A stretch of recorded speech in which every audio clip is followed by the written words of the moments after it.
Jiri Dennis Chisaka anatutaarifu zaidi. Kupitia uwanja wa ndege wa kimataifa wa Jomo Kenyatta mwendo wa saa 3 asubuhi, maelfu ya waombolezaji waliingia uwanjani na baadhi walivunja vizuizi vya usalama ili kufika eneo la ndege, jambo lililosababisha shughuli kando ya mradi wa upokeaji kusimamishwa kwa takriban masaa mawili.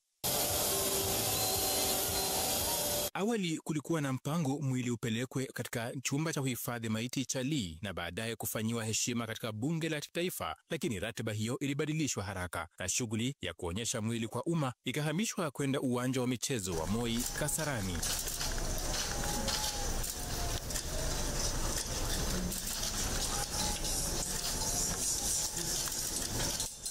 Mwili ulifika Kasarani ambapo umati mkubwa wa waombolezaji ulikuwa umefika na kukusanyika tayari. Hali ikazidi kuwa ya vuta nikuvute wakati watu walipovamia lango na eneo la uwanja kusababisha msongamano mkubwa na vurugu. Polisi walitumia mabomu ya kutoa machozi na kufyatua risasi hewani ili kutawanya umati huo. Kuna ripoti za angalau watu 3 wamepigwa risasi na kuuawa, ingawa serikali bado haijathibitisha idadi rasmi ya vifo hivyo. Watu kadhaa pia wamejeruhiwa kutokana na vurugu na msongamano katika uwanja wa Kasarani.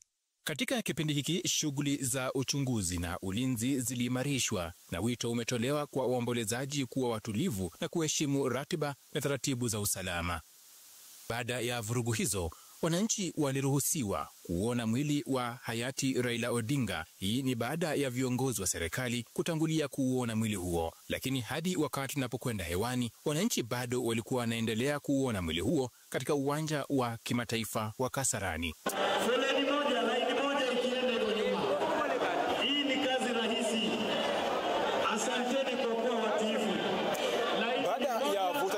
Na vurugu zilishuhudiwa hapa katika uwanja wa Kasarani, hatimaye shughuli ya kutazama mwili wa hayati aliyekuwa waziri mkuu Raila Odinga zimeanza rasmi.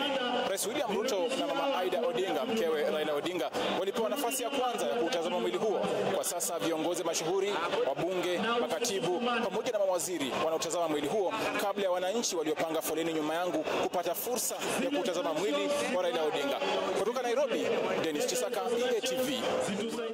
Asante Chisaka, na kwa taarifa ambazo tunazo mpaka sasa, uwanja wa Kasarani umejaa kwelikweli na wananchi wamepewa nafasi sasa ya kupita kutazama, na zoezi linaendelea, lakini idadi ya wananchi ni wengi kwelikweli katika uwanja wa Kasarani. Mtazamaji, tukirejea hapa muda mchache ujao utapata nafasi ya kufahamu mengi yaliyojiri kwenye habari za michezo na burudani.